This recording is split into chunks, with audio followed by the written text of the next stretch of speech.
అంటే మీరు civil matter అనే విషయంలో ఉన్న పబ్లిక్కి అవగాహన లేపడం వల్ల ఇది జరుగుతుంది, వాళ్ళకి అవగాహన తీసుకురావచ్చు అంటారు. కానీ మీకున్న ఐపీఎస్ సెక్షన్లో కొన్ని సెక్షన్లని పెట్టడానికి పోలీసులు ఒప్పుకోవట్లేదు. అంటే ఒక ఎగ్జాంపుల్, ఒక షాప్ను ఖాళీ చేయాలి, ఖాళీ చేయాలంటే ఆ రెంట్ తీసుకున్న వ్యక్తి ఖాళీ చేయడు, ఇక్కడ ఓనరు సఫర్ అవుతుంటాడు, ఖాళీ చేయను కోర్టుకు వెళ్ళి నువ్వు నోటీస్ ఇవ్వని టెనెంట్ అంటాడు.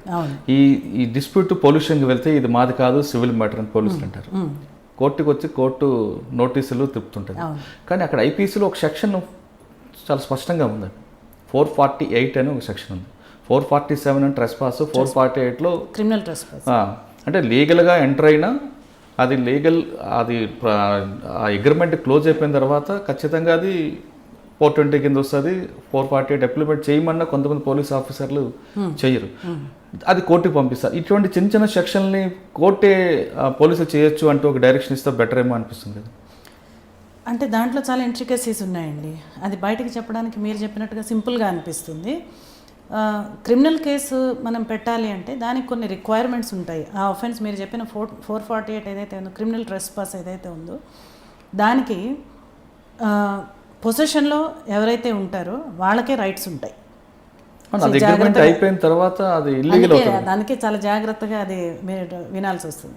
పొసెషన్ ఎవరి దగ్గర ఉంటుందండి? వాడు ఎవడైతే దాంట్లో రెంట్కి ఉన్నాడో వాడి దగ్గర పొసెషన్ ఉంటుంది. వాడు పొసెషన్లో ఉన్నంత వరకు ఓనర్ అయినా సరే వాడి అనుమతి లేకుండా లోపలికి రాకూడదు. సింపుల్గా అది క్రైమ్ విడిగా మీరు ఆలోచించాలి, దీంతో లింకప్ చేయకూడదు. సో ఇప్పుడు నా ఇంట్లో నేనున్నాను, ఓనర్ కదా అని చెప్పి నేను ఇక్కడ రెంట్కున్నాను అనుకోండి, ఓనర్ కదా అని చెప్పి ఆయన నాకు చెప్పకుండా తలుపు తీసుకొని లోపలికి వచ్చి ఏదైనా ఒక బుక్ తీసుకుని లేదా అది కూర్చొని అతను నాతో ఇష్టం వచ్చినట్టు మాట్లాడి బిహేవ్ చేశారనుకోండి, దట్ ఈస్ అన్ అఫెన్స్. అది అంతవరకే చెప్తుంది. ఇక్కడ ఓనర్షిప్ కాదు, పొసెషనే. సరే, ఇప్పుడు మీరు అన్నట్టుగా అగ్రిమెంట్ అయిపోయింది, ఆయన ఓవర్ స్టే ఉన్నాడు అనుకోండి. అక్కడికి వచ్చేటప్పటికి ఏమవుతుంది? ఓవర్ స్టే ఎప్పుడైతే అన్నా నీ అగ్రిమెంట్ ఏంటి, నువ్వు ఎందుకు ఓవర్ స్టే అయ్యి ఉన్నావు ఇక్కడ అని చెప్పాల్సింది civil court. Rent control act ఒకటి ఉంది దానికి ప్రత్యేకంగా. When some act is occupying the field, so another act cannot come into that, not act or another legal proceedings cannot take place that. So అట్లా అందుకని క్రిమినల్లా అక్కడికి రాదు. 448 ఎప్పుడు వస్తుందంటే, సపోజ్ ఇప్పుడు ఓనరే కనుక ఏదైనా కోపం వచ్చి లోపలికి వచ్చి వీడిని తిట్టి లేకపోతే ఏదో పగలగొట్టి ఏదైనా చేశారనుకోండి, నలుగురు గుండాలను పంపించి ఇట్లా చేశారనుకోండి, అప్పుడు 448 ఓనర్ మీద పెట్టడానికి పనికొస్తుంది. అంటే సబ్ క్లాజ్ కనిపిస్తుంది కదా చాలా స్పష్టంగా. వాడు లీగల్ అది తీసుకున్న అగ్రిమెంట్ ఇల్లీగల్ అయిన తర్వాత ఓనర్ ఎంటర్ అయినట్లు. అప్పటికే ఈయన ఒకవేళ అంటే పోలీసులు కానీ తలుచుకుంటే 440 సబ్ క్లాజ్ పెడుతూ ఈ టెనెంట్ నాకు గుడ్ విల్ కావాలని డిమాండ్ చేస్తుంటే ఎక్స్ట్రాషన్ పెడుతూ అదొక కేసు పెట్టే అవకాశం ఉంటుంది. కేసు పెట్టడానికి పెట్టచ్చండి. కేసు పెట్టడంలో ఇదే పోలీసులు సివిల్ మ్యాటర్ అని ఎందుకు అంటుంటారు అంటే దానికి ఒక ప్రత్యేకమైన లా ఉంది కదా. వాడిని ఎవిక్షన్ సూట్ వేసుకోవచ్చు. అది కంప్లీట్గా దీనివల్ల ఏంటంటే ఒక లిమిటెడ్ పర్పసే, కొంచెం సేపే కేసు రిజిస్టర్ చేయొచ్చు. ఆ తర్వాత కూడా నేను వెకేట్ చేయలేదంటే బలవంతంగా లోపలికి వెళ్ళి అయితే పోలీస్ చేయలేరు కదా. ఓన్లీ కేసు రిజిస్టర్ చేసి దానివల్ల ఏం ఉపయోగం? వాడు భయపడి వెళ్ళిపోతే పర్వాలేదు, లేకపోతే కేసు నేను జైలుకి వెళ్తానండి కానీ ఇంట్లోనే ఉంటానన్నాడు అనుకోండి, కంప్లీట్ ఇది రాదు కదా దానికి. తర్వాత అవి చాలా చిన్న అఫెన్సెస్, పెద్ద ఏదో భయపడిపోయి 7 years పనిష్మెంట్ 8 years. అంటే అక్కడ పోలీసు కొంచెం విక్టిమ్ వైపుగా తిరిగితే కోర్టుకు వెళ్ళే అవకాశం ఉండదు, తర్వాత కోర్టు పని భారం తగ్గుతుందని కూడా అభిప్రాయం. మరి ఇమీడియట్గా ఎలిగేషన్స్ కూడా వచ్చే అవకాశం ఉంటుందండి. ఎందుకంటే యూనిఫార్మ్డ్ ఫోర్స్ ఎప్పుడైతే ప్రాపర్టీలోకి ఎంటర్ అయ్యే ఛాన్స్ ఇస్తే చాలా ఎలిగేషన్స్ వస్తాయి. అందుకనే లా చాలా జాగ్రత్తగా అలాంటి విషయాల్లో పోలీసుని ఎంటర్ అవ్వకుండానే లా క్రియేట్ చేశారు. అంటే మీరు లార్జర్ పర్స్పెక్టివ్లో తీసుకుంటే కనుక, సపోజ్ మనకి ఇప్పుడు చీటింగ్ కేసెస్ ఉంటాయి అనుకోండి, lakhs of rupees స్కామ్స్ ఉంటాయి. మరి ఆ స్కామ్స్లో కూడా జనం దగ్గర మోసం చేసి తీసుకున్న డబ్బులన్నీ కూడా వీళ్ళు రికవరీ చేయడానికి లేదు పోలీస్కి. వాడు ఆ డబ్బులతో వాళ్ళు వేరే ప్రాపర్టీస్ కొంటారు, అటాచ్మెంట్ ఇవన్నీ చేసేసి వాడి దగ్గర నుంచి ప్రాపర్టీ లాక్కొచ్చి ఇంట్లో ఉన్న డబ్బులు లాక్కొచ్చి ఇవన్నీ కూడా దాంతోనే ఈ క్రైమ్ ప్రాపర్టీ ఇది అని చెప్పి చూపించి దాన్ని ఏదో కోర్టుకు తీసుకెళ్లే అవకాశం ఇవ్వలేదు లా. ఎందుకంటే ప్రాపర్టీ ఇన్వాల్వ్మెంట్ అనే దాంట్లో పోలీస్ ఇన్వాల్వ్మెంట్ ఉండకూడదు అనేది లెజిస్లేచర్ అభిప్రాయం లాగా కనపడుతుంది. దానికి అందుకే ఏం చేశారంటే ఎన్ఫోర్స్మెంట్ డైరెక్టరేట్ అని ఒకటి పెట్టారు. వాళ్ళు తీసుకుంటారు చూడండి, పెద్ద పెద్ద స్కామ్స్ అన్నిట్లో కూడా స్పెషల్గా పెట్టారు.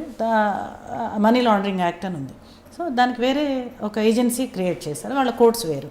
కానీ పోలీస్ స్టేషన్లో దొంగతనం కేసుల్లో ప్రాపర్టీ రికవర్ చేసుకొచ్చి మూవబుల్ ప్రాపర్టీ మూవబుల్ ప్రాపర్టీ అయితే తీసుకోవచ్చు. సపోజ్ ఈ క్రైమ్ ప్రొడ్యూస్తో ఈ ప్రాపర్టీ కొన్నాడు అంటే అలాంటి ప్రాపర్టీ ఇల్లు కొన్నారనుకోండి, ఫ్లాట్ని తీసుకొచ్చి వాళ్ళు అటాచ్ చేయడం కానీ లేకపోతే ఆక్యుపై చేయడం కానీ దానికి ఒక బోర్డు పెట్టడం కానీ ఇటువంటివి లేవు. ఒక 1-2 డిపాజిటర్స్ యాక్ట్ ఒకటి ఉంది, దాంట్లో అటాచ్మెంట్కి ఇచ్చారు. అదొక స్పెషల్ సర్కమ్స్టాన్సెస్లో వచ్చిన యాక్ట్ అది. అప్పుడు చూడండి కృషి బ్యాంక్, చార్మినార్ బ్యాంక్ కంప్లీట్గా ఆల్ ఆఫ్ సడన్ కొలాప్స్ అవ్వడం మొదలుపెట్టినాయి. అలాంటి సిచ్యువేషన్స్లో మరి కామన్ మ్యాన్కి జస్టిఫికేషన్ ఏముంటుంది అని ఆ సిచ్యుయేషన్ తగ్గట్టుగా అప్పుడు వచ్చిన యాక్ట్ అది. సో దాంట్లో పోలీస్ పవర్స్ ఇచ్చారు అటాచ్మెంట్కి. అది కూడా ఓన్లీ వాళ్ళు ఐడెంటిఫై చేసి అటాచ్ చేసి కోర్టుకి సబ్మిట్ చేయాలి కానీ వాళ్ళు ముట్టుకోవడానికి వీల్లేదు.